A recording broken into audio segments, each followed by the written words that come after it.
آپ دیکھ رہے ہیں ARTV چینل۔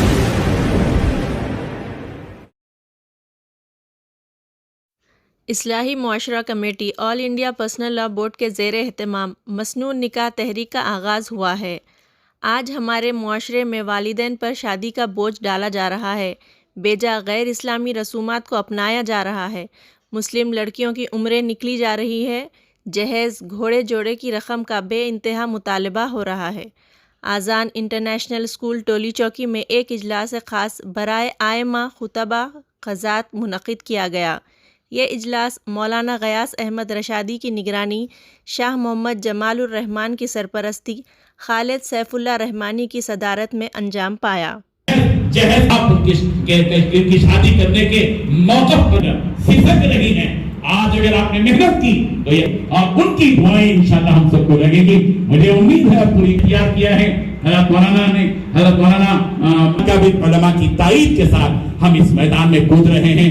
اللہ ہم سب سے کام لے، اس فکر کے ساتھ اللہ تعالیٰ ہم سے کام لے اور ہم نمونہ بنیں گے انشاءاللہ، اس لیے کہ ہم نبی کے وارث ہیں۔ نبی نمونے شہر کے لیے ایک پورے لوگ مل کر ایک کے ذریعے سے اس موقع کو سمجھا تردید سے پیدا ہوگا، تدبیر رخصت ہو جائیں گی۔ غیر مسلمانوں نے جہالت کی وجہ سے اس میں اس امانت کو ہم انہی کے پیروں میں لے جا کر رکھ دیں گے۔ آپ کا یہ فیصلہ ایک دن ان عوام کو مجبور کرے گا اور وہ لوگ آپ کے فیصلے کی تائید میں آپ کو شاباشی دے گا۔ مجھے امید ہے کہ ہمارے قاضی حضرات بھی اس فکر میں ہمارے ساتھ رہیں گے اور آپ کی تائید یقیناً ہمارے لیے حوصلے کا باعث بنے گی۔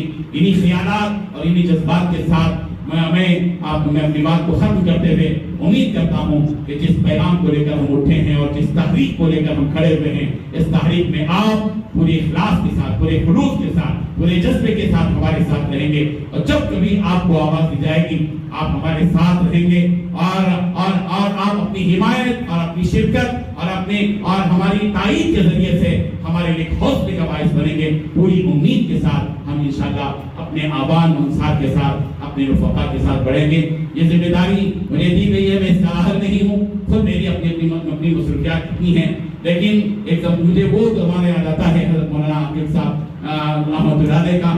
اس زمانے میں حضرت نے کہا تھا کہ تم یہ کام کر سکتے ہو اصلاح معاشرے کا، اور وقت میں اصلاح معاشرے کا کام آپ کے پاس تھا، لیکن کسی وجہ سے وہ کام بات آگے بڑھ نہیں پائی۔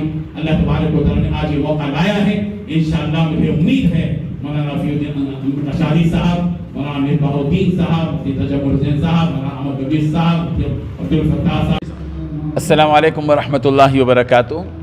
جیسا کہ آپ جانتے ہیں کہ اس سے پہلے all India Muslim personal law board کے زیر اہتمام جو اصلاح معاشرہ کمیٹی ہے، اس کمیٹی کے تحت میں مسنون نکاح تحریک شروع کی گئی اور اس کے 2 اجلاس اس سے پہلے الحمدللہ ہو چکے ہیں۔ یہیں پر آغاز ہوا تھا اذان اسکول میں، اور ایک پروگرام المعہد العالی الاسلامی میں ہوا حضرت مولانا خالد سیف اللہ رحمانی صاحب کی سرپرستی میں۔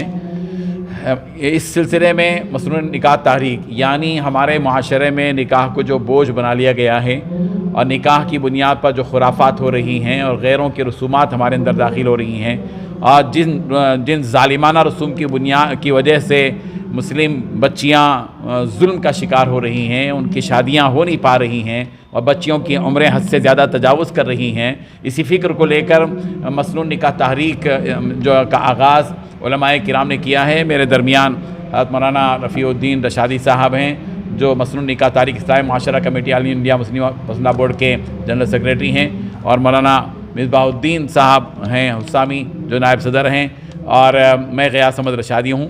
ہمارا پیغام ہندوستان کے پورے مسلمانوں سے یہ ہے، بالخصوص تلنگانہ اور آندھرا پردیش کے، کہ ہم یہ کہنا چاہتے ہیں، ایک پیغام دینا چاہتے ہیں کہ اب مسلمانوں کو اٹھ کھڑے ہونا چاہیے۔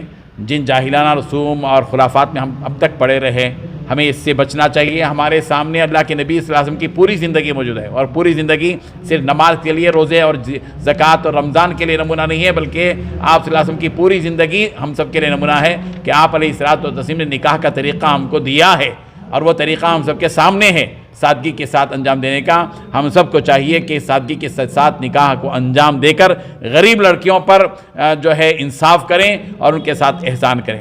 آل انڈیا مسلم پرسنل لا بورڈ کے زیر اہتمام اصلاح معاشرہ کمیٹی کے مسنون نکاح تحریک کے سلسلے میں تمام ائمہ اور خطباء، اکابر اور اصاغر علماء کے اتفاق سے ایک عہد نامہ تیار کیا گیا ہے، وہ آپ کے سامنے پیش کیا جائے گا. ایک یہ کہ نکاح سے پہلے، نکاح کے وقت اور نکاح کے بعد مروجہ دعوتوں کا مطالبہ ہرگز نہیں کریں گے، جیسے میٹھا کی دعوت اور منگنی کی دعوت، پاؤں میز کی دعوت، سانچخ کی دعوت، دعوت نکاح، جمعگی کی دعوت وغیرہ وغیرہ. اور جہیز کا مطالبہ، جوڑے گھوڑے کا مطالبہ، اور نہ ہی کسی بھی قسم کا مالی مطالبہ کریں گے جیسا کہ آج کل رواج چل رہا ہے. تقریب نکاح اور ولیمہ میں ناچ گانا، آرکیسٹرا، آتش بازی، بے حیائی، بے پردگی اور فضول خرچی جو کی جا رہی ہے، اس کی بالکل اجازت نہیں ہے. ہمیں عہد کرنا ہوگا کہ ان میں سے کوئی چیز بھی ہم نہیں کریں گے. اور اسٹیج لائٹنگ، رقوں اور پھولوں پر غیر ضروری دولت کا جو ضیاع ہو رہا ہے، اس سے بھی بچیں گے. اور تقریب نکاح و ولیمہ کے انعقاد میں ریا و نمود ہرگز نہیں کی جائے گی. تقریب نکاح و ولیمہ میں ناجائز مسابقت، ریا نمود نہیں کی جائے گی. تقریب نکاح اور دعوت ولیمہ میں اسراف ہرگز نہیں کریں گے. تقریب نکاح و ولیمہ میں مروجہ بارات لے جانے کا اہتمام ہرگز نہیں کریں گے. تقریب نکاح اور ولیمہ کے موقع پر مروجہ تحائف کا طریقہ ہرگز اختیار نہیں کریں گے. تقریب نکاح و ولیمہ کے مواقع پر پہناوے میں غیر اسلامی تشبہ اختیار نہیں کریں گے. ہمارے لیے نبی کی سنت سامنے ہے. تقریب نکاح و ولیمہ میں آرائش و زیبائش میں ناجائز چیزوں کا استعمال نہیں کریں گے. تقریب نکاح اور ولیمے میں مدعو مہمانوں کو ایذا نہیں دیں گے. ہرگز دیر سے کھلا کر، 11-12 بجے کھلا کر، بلکہ وقت پر نکاح کو منعقد کریں گے. بغیر جہیز کے آنے والی دلہن اور اس کے گھر والوں کو زندگی پر تانا ہرگز نہیں دیں گے اور نہ ہی ان کو حقیر سمجھیں گے. بیویوں کو طلاق نہیں دیں گے. شدید مجبوری ہے، آخری درجہ ہے جہاں نبھانا محال ہو تو ظاہر بات ہے کہ وہاں اسلام میں اجازت وہاں پر دی ہے. اس کے بعد اصلاح معاشرہ کمیٹی نے محلے والی سطح پر جو کام ہم مسلمانوں کو اب کرنا چاہیے، اس سلسلے میں مولانا رفیع الدین رشادی صاحب جنرل سیکریٹری اصلاح معاشرہ کمیٹی آپ کے سامنے بات رکھیں گے. آپ دیکھ رہے ہیں